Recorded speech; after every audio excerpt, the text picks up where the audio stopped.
Terima kasih Anda masih bersama kami. Saudara, persoalan batu hitam atau batu galena di Gorontalo hingga kini masih diperdebatkan terkait legalitas dan keabsahannya pada proses pengiriman menggunakan kontainer. Demi menyamakan persepsi, Kantor Kesyahbandaran dan Otoritas Pelabuhan Kelas 3 Gorontalo menggelar FGD dengan menghadirkan seluruh pemangku kepentingan termasuk aparat penegak hukum yang digelar Senin 18 Desember 2023. Persoalan penambangan batu hitam atau batu galena masih terus menjadi perdebatan hingga saat ini. Proses penambangan hingga pengiriman batu hitam keluar daerah hingga kini tak kunjung diselesaikan pemerintah. Kantor Kesyahbandaran dan Otoritas Pelabuhan Kelas 3 Gorontalo yang kini menjadi salah satu instansi yang disorot pada proses pengiriman berinisiatif menggelar diskusi bersama dengan harapan polemik batu hitam bisa dicarikan solusi demi kepentingan daerah dan masyarakat setempat. Namun sangat disayangkan pejabat daerah dan pimpinan instansi yang diundang hanya mengutus perwakilan sehingga fokus grup diskusi yang digelar tidak membuahkan hasil sebagaimana yang diharapkan. Kasubdit Tertib Berlayar Direktorat KPLP Kementerian Perhubungan Radzaman menjelaskan bahwa secara aturan praktek pengiriman batu hitam melalui kapal kontainer belum memenuhi syarat. Radzaman menyebut persoalan batu hitam sebaiknya diselesaikan legalitasnya dari awal proses penambangan sehingga tidak terjadi persoalan hingga pada proses pengirimannya.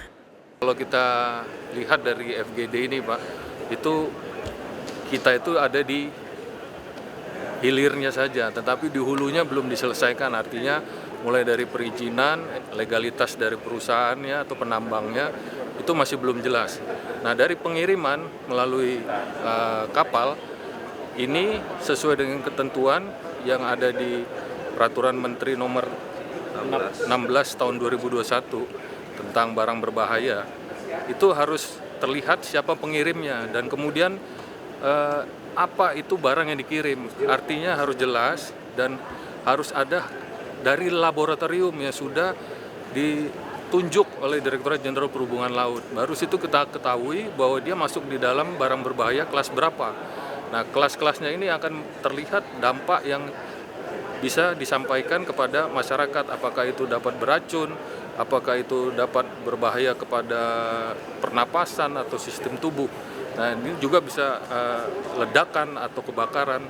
Nah, itu bisa terlihat dari kelas-kelasnya. Makanya kami sarankan tadi dari si pemilik barang, legalitasnya sudah jelas dan diajukan kepada laboratorium untuk bisa kita tentukan kelas dari barang berbahaya dan kemudian nanti packagingnya seperti apa dan pemuatan di atas kapalnya, segregasi itu dilakukan sesuai ketentuan AMDG. Kepala KSOP Kelas 3 Gorontalo Taher Laitupa menyatakan hasil FGD yang dilakukan nantinya akan menjadi rekomendasi kepada pemerintah Kabupaten Bone Bolango dan pemerintah provinsi untuk segera ditindaklanjuti hingga ke pemerintah pusat. Hasil dari FGD mengusulkan ke Pak Gubernur untuk membentuk tim. Timnya yang diusulkan oleh Pak Wakajati tadi bahwa tim itu terdiri dari institusi yang punya tugas terkait dengan batu hitam itu. Nah, paling tidak dari hasil rekomendasi itu nanti kita lampirkan dengan hasil notulen rapat yang disampaikan itu untuk ditindaklanjuti oleh Pak Gubernur sendiri. Diskusi seperti ini sudah beberapa kali dilakukan, namun persoalan batu hitam hingga kini tak pernah selesai. Taher Laitupa berharap pemerintah dan pemangku kepentingan yang ada di daerah termasuk PT Gorontalo Mineral bersinergi demi menyelesaikan polemik batu hitam. Dari penjelasan yang disampaikan pada FGD tersebut diketahui, batu hitam atau batu galena memiliki kandungan logam timah hitam yang banyak dibutuhkan oleh industri pembuatan baterai dan elektroda aki karena batu hitam memiliki sifat anti korosi dan mampu menahan radiasi. Hence Tumilaar, Kompas TV, Gorontalo.